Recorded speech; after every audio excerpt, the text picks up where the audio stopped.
উৎপাদক বিশ্লেষণের ক্ষেত্রে ভ্যানিশিং মেথড একটা খুব জনপ্রিয় নাম। তোমরা যারা ক্লাস 7, 8, 9, 10 এর স্টুডেন্ট রয়েছে তোমরা তো এই ভ্যানিশিং মেথড এই নামটা অবশ্যই শুনে থাকবে। বিশেষ করে যে সমস্ত বহুপদী সংখ্যামালার থার্ড ডিগ্রি রয়েছে অর্থাৎ হাইয়েস্ট পাওয়ার 3 রয়েছে সেগুলো উৎপাদকে বিশ্লেষণ করার ক্ষেত্রে ভ্যানিশিং মেথড বেশিরভাগ ক্ষেত্রে গুরুত্বপূর্ণ ভূমিকা গ্রহণ করে। তাই এই মেথডটা তোমাদের স্কুল স্টুডেন্ট হিসেবে শিখতেই হবে। আজকের ক্লাসে আমি তোমাদের কল্যাণ মণ্ডল স্যার এই ভ্যানিশিং মেথড খুব সহজভাবে শিখিয়ে দেবো। তোমরা ভিডিওটা শেষ পর্যন্ত দেখে নাও, তাহলে ভ্যানিশিং মেথড সম্পর্কে তোমাদের আর কোনো প্রশ্ন থাকবে না।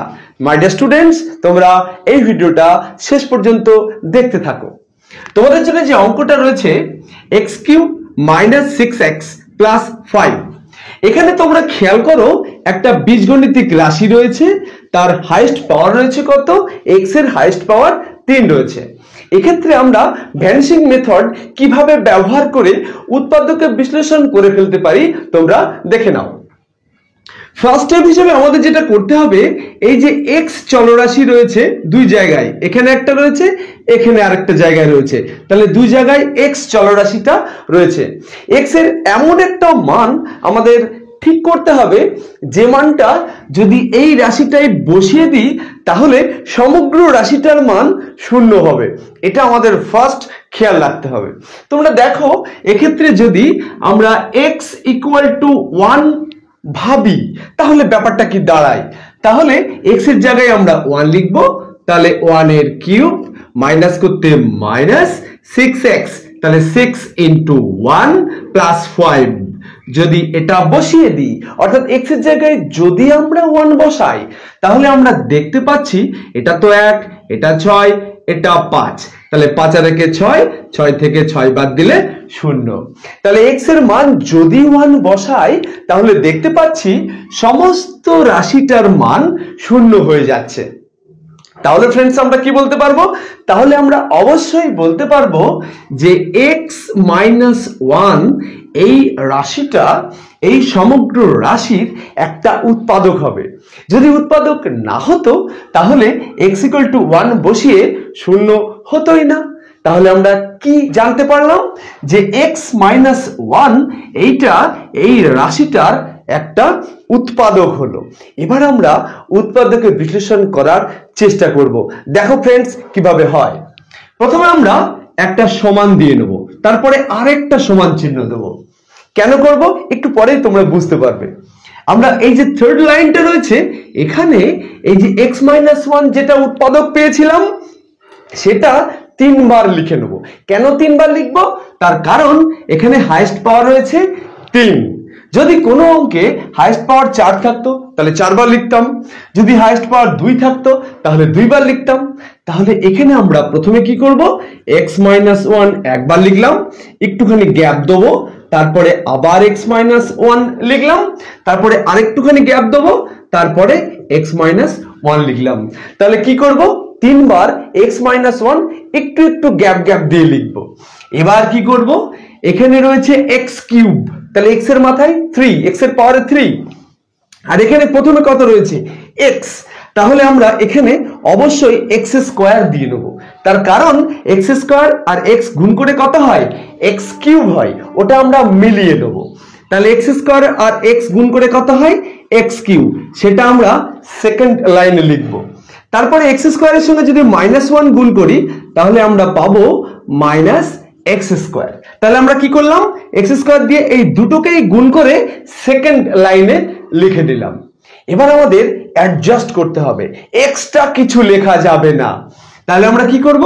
এই যে -x² এখানে হয়ে গেছিল কিন্তু উপরে তো কোনো x² টার্ম নেই, তাহলে আমাদের এখানে একটা +x² লিখে নিতে হবে যাতে করে এই দুটো কেটে গিয়ে আর x² থাকবে না, কারণ আমাদের প্রথমে তো x² নেই। তাহলে অ্যাডজাস্টমেন্টটা হয়ে গেল। এবার আমরা এখানে একটা x² পেলাম, কিন্তু এখানে আছে কত? x রয়েছে। তাহলে এখানে যদি আমরা একটা +x দিয়ে দিই তাহলে এই x আর এই x গুণ করে x² মিলে গেল। আমাদের কাজই হলো শুধু মিলিয়ে দেওয়া, শুধু মিলিয়ে দেওয়া।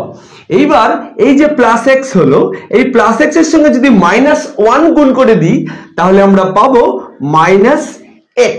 তাহলে এই গুণটা আমাদের কমপ্লিট হলো। এবার সেই আগের মতো আবার আমরা অ্যাডজাস্টমেন্ট করব, মিলিয়ে দেব, দেখি কি আছে এখানে। তাহলে কত আছে? -x আছে, মানে -x আমাদের হয়ে গেল। কিন্তু অরিজিনাল অঙ্কটায় কি রয়েছে? -6x। তাহলে এখনো যদি আমরা একটা -5x দিয়ে দিই তাহলে -5x আর -x মিলে -6x হলো। হিসাব বরাবর হয়ে গেল। আমাদের কাজই হবে হিসাব বরাবর রাখা। একটু এক্সট্রা লেখা, একটু কম লেখা আমরা করতে পারবো না, যা আছে তাই হিসাব করে লিখে দিতে হবে। তাহলে x আর 5x মিলে 6x মিলে গেল। তাহলে লাস্টে কত হলো? -5x। কিন্তু এখানে আছে কত? x আছে। তাহলে গুণে মেলাতে গেলে এখানে আমাদের একটা -5 লিখতে হবে। তার কারণ -5 আর x যদি গুণ করি তাহলে -5x রইল। আর মাইনাসে মাইনাসে প্লাস, আর 5 আর 1 গুণ করলে 5। দেখো ফ্রেন্ডস, এই যে +5 এটা কিন্তু অটোমেটিক্যালি মিলে গেল। তার কারণ আমরা প্রথমেই হিসাব করে নিয়েছিলাম x = 1 বসিয়ে সমস্ত রাশিটার মান 0 হচ্ছে। তাহলে আমাদের হিসাব মিলে গেল। এই লাইন যা, এই লাইনও তা, এই লাইনও তা। এবার আমরা খেয়াল করব এখানে 3টে জায়গা পেলাম, 1 2 3টে। এই 3টে জায়গা থেকেই x - 1 কমন হলো। তাহলে আমরা x - 1 কমন নিয়ে নিলাম। এবার কি কি পড়ে থাকলো? এখানে x - 1 নিয়ে নিলে x² পড়ে থাকে, তাহলে x² লিখলাম। এখানে x - 1 নিলে +x পড়ে থাকে, আর এখানে x - 1 নিলে -5 পড়ে থাকে। তাহলে এই যে রাশিটা, এই রাশিটার একটা উৎপাদকের বিশ্লেষণ আমরা করে ফেললাম। এখানে আমরা দুটো ব্র্যাকেট পেয়েছি, দুটো রাশি পেয়েছি, একটা x - 1 আর একটা x² + x - 5। এইভাবে আমরা ভ্যানিশিং মেথডের সাহায্যে দ্রুত মোটামুটি প্রায় এই ধরনের যত ইকুয়েশন আছে, ইকুয়েশন বলবো না, যত বীজগণিতিক রাশি আছে প্রায় সবগুলোরই এই ভ্যানিশিং মেথডের সাহায্যে আমরা উৎপাদকের বিশ্লেষণ করে ফেলতে পারবো। এবার তোমাদের মনে প্রশ্ন আসতে পারে, এই মেথডের নাম ভ্যানিশিং হলো কেন? ভ্যানিশিং হওয়ার একটাই কারণ, তোমরা এতক্ষণ ভিডিওটা দেখার পর নিশ্চয়ই বুঝতে পেরেছো, এই যে 1 বসিয়ে ভ্যানিশ হয়ে যাচ্ছে, শূন্য হয়ে যাচ্ছে, কিছু থাকছে না। এই জন্য এই মেথডটাকে বলা হয়েছে ভ্যানিশিং মেথড। আজকের ক্লাসের পর তোমরা নিশ্চয়ই ভ্যানিশিং মেথড সম্পর্কে একটা বেসিক ধারণা পেয়ে গেছো। তোমাদের মনে যদি কোনো প্রশ্ন থাকে, যদি কোনো কনফিউশন অ্যারাইজ করে, তাহলে তোমরা কমেন্ট বক্সে অবশ্যই লিখে জানাও। আমি তোমাদের প্রশ্নের উত্তর দেব, এবং তোমরা কি ধরনের ভিডিও এরপর চাইছো তা অবশ্যই কমেন্ট বক্সে লিখে জানাও। আজ তাহলে এটুকুই, আবার দেখা হবে নেক্সট ভিডিওতে।